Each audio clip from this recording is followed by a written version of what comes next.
কি কি ধরনের গুনাহে লিপ্ত হলে আল্লাহ ওই ব্যক্তির দিক থেকে মুখ ফিরিয়ে নেন? নবী করিম সাল্লাল্লাহু আলাইহি ওয়াসাল্লাম একটি প্রসিদ্ধ হাদিস আছে, তিনি বলেছেন সালাসাতুল লা ইয়াকাল্লিমুহুমুল্লাহু ওয়া লা ইউযাক্কিহিম।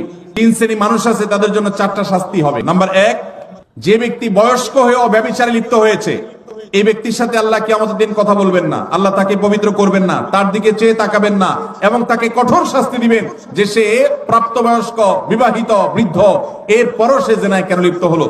নাম্বার 2, এই রাজা, যেই শাসক প্রজাদের সাথে মিথ্যা কথা বলে, প্রতারণা করে, এরকম বাদশাহ, এরকম রাজা, এরকম শাসক, তাদেরকে নবী সাল্লাল্লাহু আলাইহি ওয়াসাল্লাম বলেছেন কিয়ামতের দিন আল্লাহ তাদের সাথে কথা বলবেন না, তাদের গুনাহগুলোকে মাফ করবেন না, পবিত্র করবেন না, এবং আল্লাহ তাদের সাথে দিকে তাকাবেন না, চেয়ে দেখবেন না, এবং তাদের জন্য কঠোর শাস্তি রয়েছে। আর 3 নম্বর হলো ওয়াইলুন মুস্তাকবির, যেই গরিব পরিবার, মানুষটা গরিব আবার অহংকার করে, তো এই ব্যক্তিকেও আল্লাহ রাব্বুল আলামিন কিয়ামতের ময়দানে এই শাস্তিগুলো দিবেন।